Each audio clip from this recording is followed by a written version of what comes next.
Her son kicked her out without warning, erasing decades of love. 1 year later she returned, quiet, composed, and nothing was the same. He barely recognized what she had become. The air was heavy with regret and revelation. Welcome back and enjoy the story. The ceramic plate slipped from Dorothy's trembling hands, shattering against the worn linoleum of the Chicago kitchen floor, like her breaking heart. The sound echoed through the small house, with devastating finality, each fragment catching the harsh overhead light as it scattered across the yellowed tiles. Her son Michael towered over her diminished frame, his face twisted with disgust and impatience, while his wife Karen leaned against the doorway, with arms crossed, a satisfied smirk playing at the corners of her mouth. The kitchen, that had once been filled with the warmth of family dinners and birthday celebrations, now felt suffocating, the walls seeming to close in around Dorothy's frail form. "Why are you still here?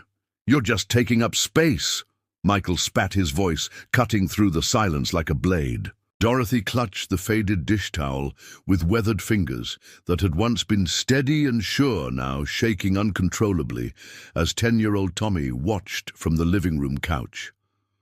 The boy sat frozen with his coloring book, a red crayon suspended, midair in his small hand, his wide blue eyes reflecting fear and confusion as he witnessed his grandmother's humiliation. "You're useless," Michael continued mercilessly, his words gaining momentum like a storm gathering strength. "You can't even hold a plate without dropping it.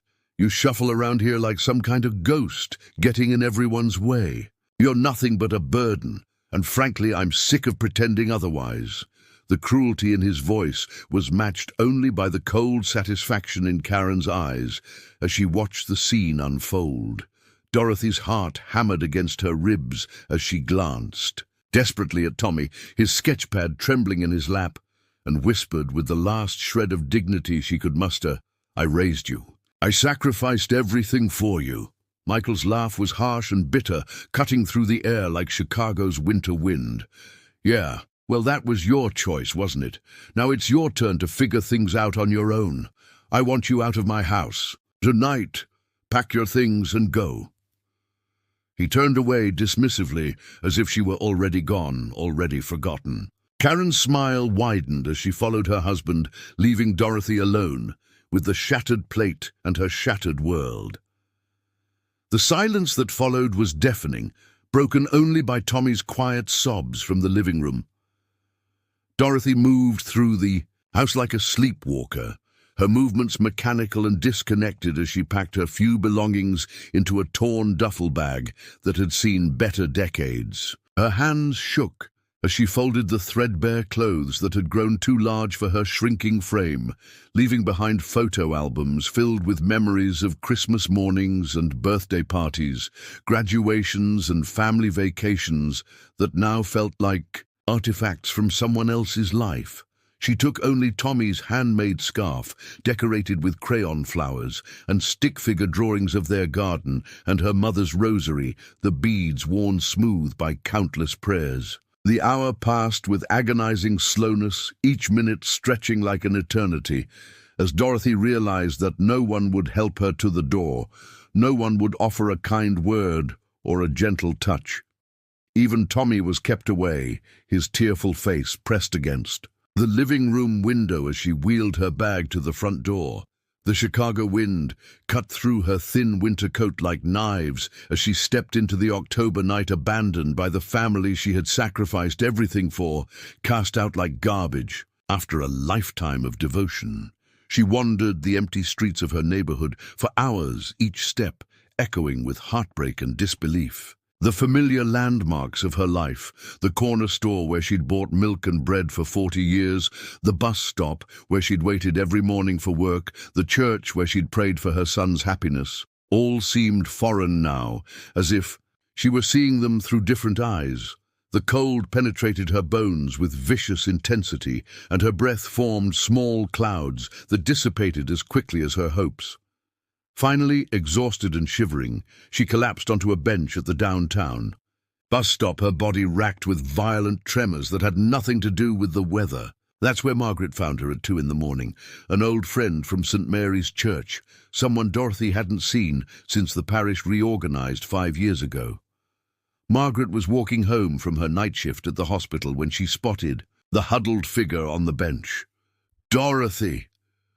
My God, what happened to you?" She gasped, her voice filled with shock and concern. Without waiting for an explanation, Margaret immediately wrapped her own wool scarf around Dorothy's shoulders and helped her to unsteady feet supporting her weight as they walked the 3 blocks to her apartment. Margaret's small home was a study in gentle poverty, peeling wallpaper, a temperamental heater that coughed and wheezed furniture that had seen better decades. But it radiated the kind of genuine warmth that comes from a generous heart. She led Dorothy to her own bed, brought her hot soup and weak tea, and asked no questions beyond, "Are you hurt, and do you need a doctor?" For the first time in years, Dorothy felt the presence of unconditional kindness, and it nearly broke her all over again. For weeks, Dorothy moved through Margaret's apartment like a ghost, helping with small tasks, washing dishes, folding laundry, sweeping floors, while wrestling with a crushing shame that felt heavier than winter snow. The woman who stared back at her from Margaret's bathroom mirror looked hollow-eyed and diminished a shadow of the vibrant mother who had once filled her own kitchen with laughter and the smell of fresh bread. She spoke little, ate less, and seemed to shrink into herself with each passing day, as if she were trying to become invisible. Months passed in quiet suffering, punctuated only by the rhythm of survival. Dorothy swept Margaret's floors with mechanical precision, tended her small herb garden with gentle hands, and spent long hours sitting by the window watching the world move past without her. At night she clutched Tommy's scarf and whispered prayers. For strength, she couldn't find her faith shaken, but not entirely broken. The rejection festered like an untreated wound, and slowly, insidiously, she began to believe Michael's cruel words. Maybe she truly was worthless. Maybe she deserved abandonment. Maybe this was all she was worth. Have you ever experienced or known someone who has experienced such devastating family rejection? Please share your thoughts in the comments below. But one grey autumn evening, as rain drummed against the windows and wind howled through the alley behind Margaret's building, Dorothy finally broke her months of silence. Margaret was mending a tear in an old sweater when Dorothy's voice cracked through the quiet like ice breaking on a frozen pond. "I've never told anyone this," she whispered, her words barely audible above the storm. "But I saved money for 40 years, every penny I could spare. I worked as a seamstress during the day, cleaned offices at night, took in mending on weekends. I even inherited money from my father that I never touched because I was saving it all for Michael's future." Margaret's needle stopped mid-stitch as Dorothy continued, her voice growing stronger with each word. "I have nearly $2 million sitting in accounts I haven't accessed in years, and my son threw me away like garbage, never knowing, never caring to ask if I needed help or had resources. He just assumed I was a burden and discarded me accordingly." The confession hung in the air between them like a bridge. Neither woman knew how to cross the weight of it settling over the small apartment like dust. This revelation sparked an unexpected transformation in Dorothy's heart, like a seed cracking open in fertile soil. Instead of bitterness taking root and spreading its poison through her soul, something else began to bloom. Purpose, determination, and a quiet strength that surprised even her. She spent the next morning at Margaret's kitchen table, writing check after check with hands that had suddenly found their steadiness again, her pen moving with newfound determination and clarity. "What are you doing?" Margaret asked softly, watching in amazement as Dorothy's entire demeanor shifted before her eyes. Dorothy looked up with eyes that sparkled for the first time in months, her face transformed by a sense of mission that seemed to radiate from within. "I'm remembering who I am," she said simply, her voice carrying a conviction that had been missing for so long. Not Michael's burden, not a discarded mother, not a worthless old woman. I'm Dorothy Walsh, and I have the power to change lives, to make a difference, to create something beautiful from something broken. Within a week, Dorothy had anonymously donated a substantial sum to Sunset Manor, a struggling nursing home on Chicago's South Side that had been featured in a heartbreaking newspaper article about neglected elderly residents. The money flowed, like spring water breaking through winter ice, renovations that transformed dingy rooms into bright, welcoming spaces, new medical equipment that brought dignity to daily care, a healing garden that bloomed with possibility, and additional staff who could provide the attention every resident deserved. Dorothy moved into Sunset Manor not as a charity case seeking shelter, but as a quiet angel who had transformed a place of despair into a haven of hope. The broken woman who had been discarded as worthless became the architect of a community's rebirth, her vision and resources combining to create something miraculous. The other residents welcomed her with curiosity and growing admiration, as word spread about the mysterious benefactor who had changed their world overnight. At Sunset Manor, Dorothy discovered what she had been missing for so many years: respect, appreciation, and genuine human connection. Residents called her Miss Dorothy, with smiles that reached their eyes and voices that carried real affection. She spent her mornings tending the garden she had funded, her afternoons teaching needlework to anyone interested, and her evenings reading stories to the children who visited their grandparents. Her back straightened, her laugh returned, and the hollow look in her eyes was replaced by a gentle brightness that drew people to her like sunlight draws flowers. The seasons changed, and Dorothy bloomed like the roses in her garden. She organized birthday parties that brought joy to forgotten souls, funded field trips to museums and theaters that reminded residents they were still part of the larger world, and created a library filled with large print books chosen specifically for aging hands and failing eyes.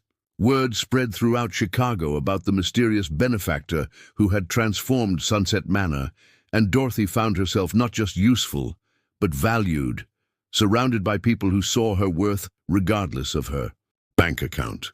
Exactly 1 year after that terrible night when Michael had thrown her into the street, he appeared at the nursing home's front door. When he heard whispers throughout their old neighborhood about his mother being the mysterious benefactor behind Sunset Manor's transformation, his face went white with shock and something that might have been shame. He found Dorothy in her garden, kneeling among the roses, with hands that were gentle as she pruned dead blooms to make way for new growth, her movements peaceful and purposeful. "Mom," he said, and his voice cracked like a teenager's going through puberty. "We need to talk." Dorothy didn't look up immediately, her attention focused on a particularly stubborn stem that needed careful handling. When she finally rose and turned to face him, brushing soil from her gardening gloves, Michael saw not the broken woman he had banished, but someone transformed, confident, serene, powerful, in ways that had nothing to do with money and everything to do with purpose. "I made a mistake," Michael stammered, his earlier arrogance crumbling like old concrete. "Things have been hard at home. Karen lost her job, and we're behind on the mortgage. If I had known about the money—" Dorothy held up her weathered hand with quiet authority, the gesture carrying more power than any shout could have. "Stop right there," she said, her voice steady as bedrock. "Would that have changed how you saw me? Would my worth have been different if you had known I could write checks? Would you have treated me with respect and kindness if you had known I was wealthy?" Just then, Tommy appeared from around the corner of the building, running toward them with a drawing clutched in his small hands. He crashed into Dorothy's arms with the fearless abandon of childhood, and she held him tight, breathing in the sweet scent of innocence that always lingered around him. "Grandma, look what I drew. It's your garden." His voice was bright with excitement, as he showed her a colorful crayon drawing of roses and butterflies, stick figures holding hands beneath a smiling sun. "One day, this will all be yours," Dorothy told Tommy softly, her voice carrying the weight of hard-won wisdom. "Not the money, that's just paper and numbers, but the love, the kindness, the understanding that every person has worth simply because they exist. That's the real inheritance I want to leave you." She looked at Michael one final time, seeing not the angry man who had rejected her, but the scared little boy he had once been, now trapped in circumstances of his own making. "You chose pride over love, Michael. You chose judgment over compassion. Those were your decisions, and you'll have to live with the consequences. But I choose peace. I choose to surround myself with people who understand that a person's value isn't measured in what they can provide, but in who they are at their core." Michael opened his mouth to protest, to argue, to demand, but the words died in his throat as he saw the quiet strength in his mother's eyes and realized that his power over her was gone forever. That evening at their weekly community dinner, as Dorothy sat surrounded by residents and staff who had become her chosen family, one of the newer residents asked the question many had wondered about. "Miss Dorothy, why did you do all this for us? Why did you choose to help strangers when you could have done anything with your money?" Dorothy smiled, her weathered hands folded peacefully in her lap, as she looked around at faces that had become dear to her heart, not through blood, but through choice and mutual respect. "Because when the world told me I was worthless," she said softly, her voice carrying to every corner of the dining room, "you all showed me that wasn't true. You reminded me that every person deserves dignity, that every soul has value, and that love, real love, isn't something you can buy or earn. It's something you choose to give freely and something you hope to receive in return." Under the warm glow of the dining room lights, surrounded by genuine affection and belonging, Dorothy sat not as a woman who had merely survived rejection, but as someone who had transformed pain into purpose, abandonment into abundance, and discovered that the richest life is measured not in dollars, but in the love we give and receive along the way. Congratulations, type 7 in the comments so I know. You stayed with me until the end.